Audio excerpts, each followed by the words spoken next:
سب سے پہلے تو شعبان المعظم کی فضیلت، اس کے اوپر ہم ڈسکشن کرتے ہیں خصوصاً روزوں کے اعتبار سے۔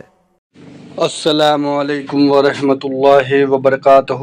شعبان کی فضیلت، شعبان کے روزے رکھنے کا ثواب اور 15 شعبان، اس سے ریلیٹڈ علی مرزا نے یہ ویڈیو بنایا ہے اور اس میں شعبان کے بارے میں جو بھی فضیلت کا معاملہ ہے اس کو آپ کے سامنے رکھا ہے اور بتایا ہے، اور آپ بھی اس شعبان کا جو فائدہ ہے اور جو بھی اس کا معاملہ ہے اس کو جو ہے آپ بھی سنیں، اور اس کی جو فضیلت کے معاملے سے ریلیٹڈ جو بھی باتیں ہیں وہ آپ تک پہنچانے کی کوشش کر رہے ہیں، اور اللہ ہم سب کو جو ہے جتنا زیادہ سے زیادہ جو ہے قرآن، حدیث، روزے، زکوٰۃ، صدقہ، فطرہ، جو بھی ہے، جو بھی اللہ کی طرف سے بتایا گیا ہے اور اللہ کے رسول نے جو بھی بتایا ہے وہ سارا معاملہ جو ہے آپ کو دھیان میں رکھتے ہوئے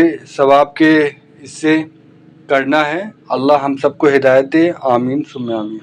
تو اس حوالے سے صحیح بخاری اور صحیح مسلم کی متفق علیہ حدیث ہے، سیدہ عائشہ سلام اللہ علیہا کہتی ہیں کہ اللہ کے محبوب صلی اللہ علیہ وآلہ وسلم رمضان کے سوا کسی اور مہینے میں کثرت سے روزے نہیں رکھتے تھے سوائے شعبان کے، یعنی رمضان کا تو پورا مہینہ ہوتا تھا، اس کے علاوہ سب سے زیادہ روزے جس مہینے میں رکھتے تھے وہ کون سا مہینہ ہوتا تھا؟ شعبان کا۔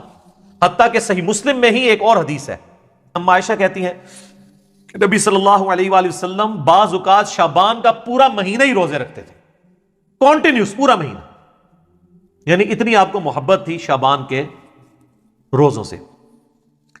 حتیٰ کہ بخاری اور مسلم میں ایک حدیث ہے، سیدہ عائشہ کہتی ہیں رمضان کے مہینے میں میرے جو روزے پیریڈز کی وجہ سے، حیض کی وجہ سے چھوٹ جاتے تھے نا، تو مجھے پورا سال موقع نہیں ملتا تھا کہ میں روزوں کی قضا دوں سوائے شعبان کے، کیونکہ شعبان میں نبی صلی اللہ علیہ وآلہ وسلم خود روزہ رکھتے تھے تو مجھے موقع مل جاتا تھا کہ میں اپنے روزوں کی قضا کر لیتی تھی۔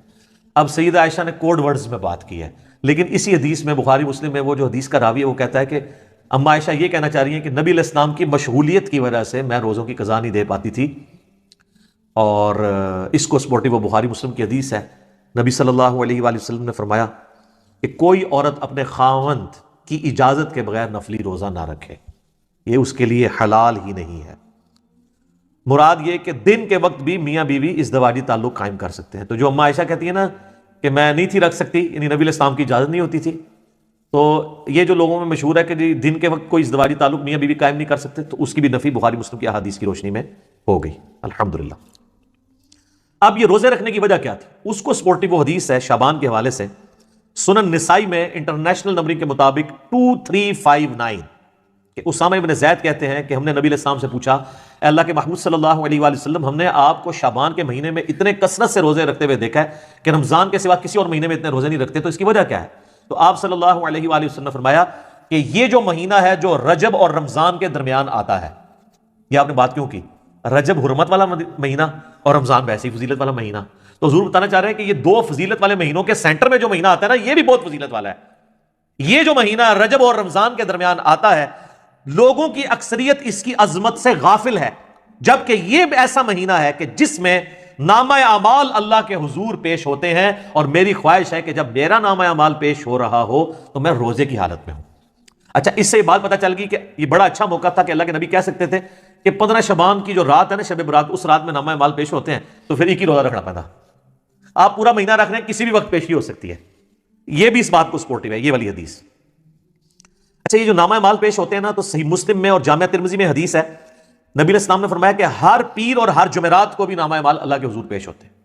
سال میں پیش ہوتے ہیں شعبان کے مہینے میں، ہفتے میں 2 دن، پیر اور جمعرات۔ حتیٰ کہ مسلم شریف میں حدیث ہے نبی علیہ السلام تو پیر اور جمعرات کا روزہ بھی رکھتے تھے اسی وجہ سے۔ اور ایک اور وجہ تھی جو مسلم شریف میں ہی آتا ہے، جب پوچھا گیا آپ پیر کا روزہ کیوں رکھتے ہیں تو آپ نے فرمایا فیہ ولدت و فیہ انزل علیہ، اس دن میں پیدا ہوا اور اس دن مجھ پہ پہلی وحی نازل ہوئی، یعنی جشن ولادت مصطفیٰ صلی اللہ علیہ وآلہ وسلم اور جشن نزول قرآن، یہ دونوں نبی علیہ السلام مناتے تھے۔ صحیح مسلم میں یہ حدیث موجود ہے، پیر کا روزہ رکھے۔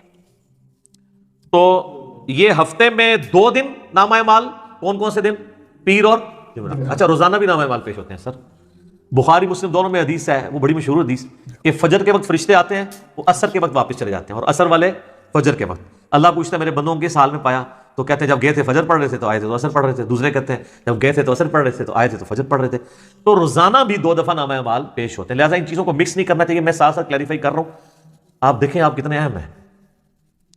پوری کی پوری جو مخلوقات ہیں وہ انسان کی خدمت میں لگی ہوئی ہیں. فرشتے بھی یہی کام کر رہے ہیں کہ اللہ کو رپورٹ کر رہے ہیں کہ تیرا فلاں بندہ یہ کر رہا ہے یہ کر رہا ہے. یعنی یہ ساری کی ساری انسانیت اللہ تعالیٰ کی یعنی کریشن کا کلائمیکس ہے. لقد خلقنا الانسان فی احسن تقویم. اللہ تعالیٰ نے اس کو بہترین تقویم کے اوپر پیدا کیا الحمدللہ. تو آڑے سے سان کام داستان صحیح مسلم میں، جامعہ ترمذی میں، سنن ابی داؤد میں، سنن نسائی میں، سنن ابن ماجہ میں، 5 کتابوں میں. یہ جو 6 پڑھی ہیں نا، مشکات میں بھی آ گیا وہ تو اسی کے نوٹس ہیں نا.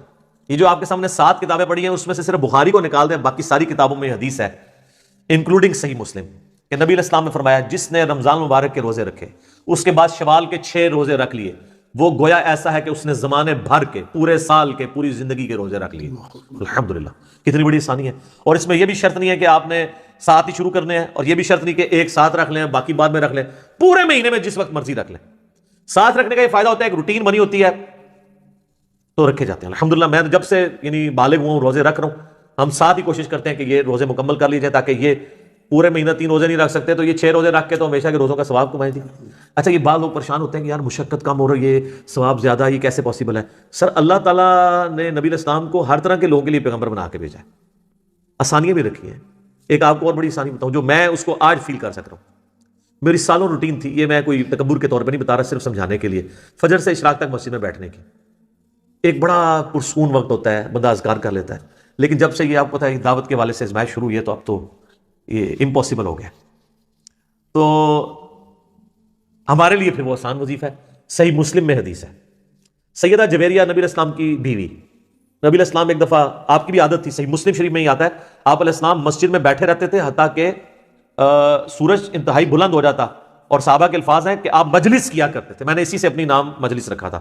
مجلس نمبر 1 میں نے حدیث بھی بتائی تھی مسلم شریف کی. اور اس دوران ہم زمانہ جاہلیت کے واقعات کو یاد کر کے نا ہنسا کرتے تھے. نبی اسلام ہمارے ساتھ مسکرا دیتے تھے کہ اسی فلانے دربار تے دیگا چڑھا دے سا. آج کے دور میں اس وقت بتوں پہ چڑھائی جاتی تھی نا، تو حضور بھی یعنی وہ کہتے تھے شکر اللہ نے ہمیں ہدایت دی. تو صحیح مسلم ایک حدیث ہے کہ نبی علیہ السلام ایک دفعہ نماز پڑھ کے آپ کو کہیں کام تھا، آپ گھر آئے پھر کہیں گئے تو جاتے وقت آپ نے دیکھا کہ سیدہ جویریہ آپ کی بیوی جو ہے وہ مصلی پہ بیٹھی ہیں. آپ کافی دیر بعد واپس آئے، سورج کافی بلند ہو چکا تھا. تو آپ نے کہا تم صبح سے ابھی تک بیٹھی ہو؟ کہا یا رسول اللہ. فرمایا دیکھو تم صبح سے بیٹھی ہو اور میں نے تمہارے آنے کے بعد 4 کلمات 3 دفعہ پڑھے اور مجھے تم سے زیادہ ثواب مل گیا. کہا یا رسول اللہ کون سے؟ فرمایا سبحان اللہ و بحمدہ عدد خلقہ ورضا نفسہ وزنۃ عرشہ ومداد کلماتہ. سبحان اللہ و بحمدہ کے ساتھ یہ 4 کلمات یہ 3 دفعہ پڑھنے ہیں. صبح شام کے اذکار میں بھی ہم نے ڈالی ہوئی حدیث صحیح مسلم کی. تو مجھے اس سے زیادہ ثواب مل گیا.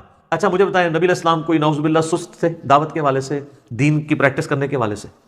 تو اگر حضور علیہ السلام کو یہ ثواب مل رہا ہے تو مجھے آپ کو کیوں نہیں ملے گا؟ Point to be noted. وہ تو ڈیڈیکیٹڈ تھے نا دین کے لیے، وقف تھے نا، اللہ کے پیغمبر تھے.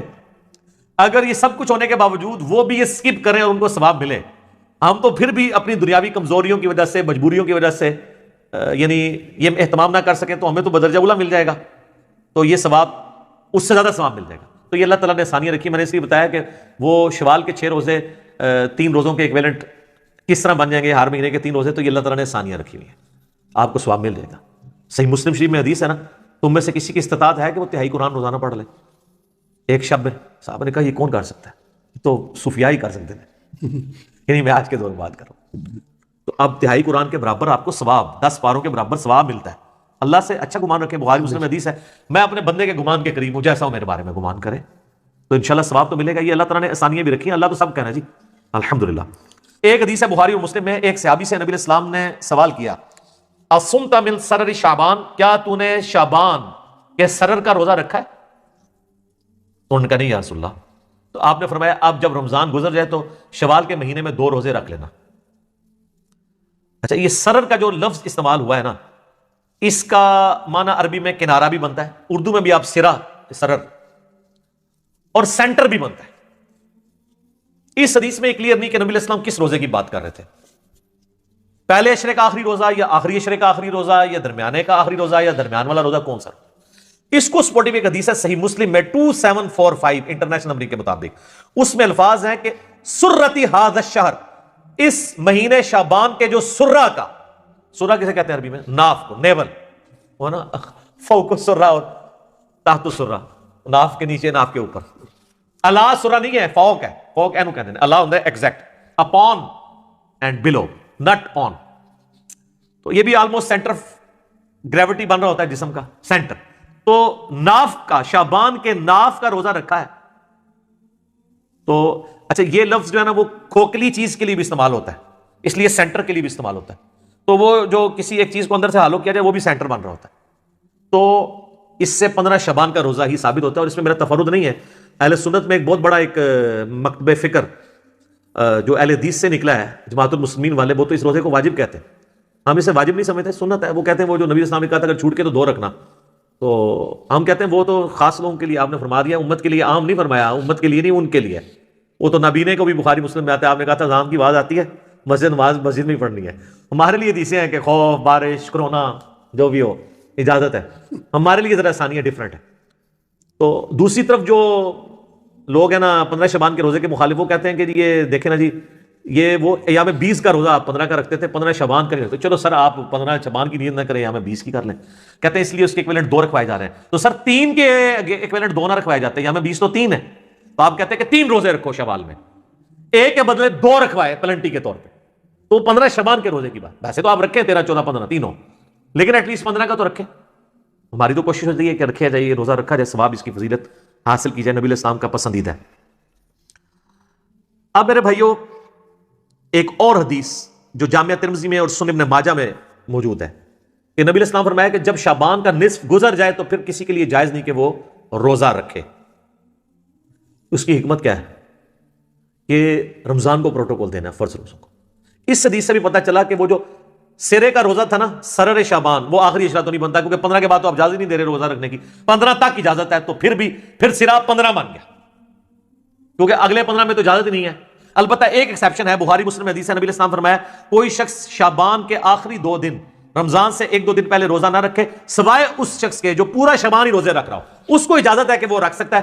باقیوں کے لیے 15 آخری روزہ ہے، 15 کے بعد روزہ نہیں رکھ سکتے.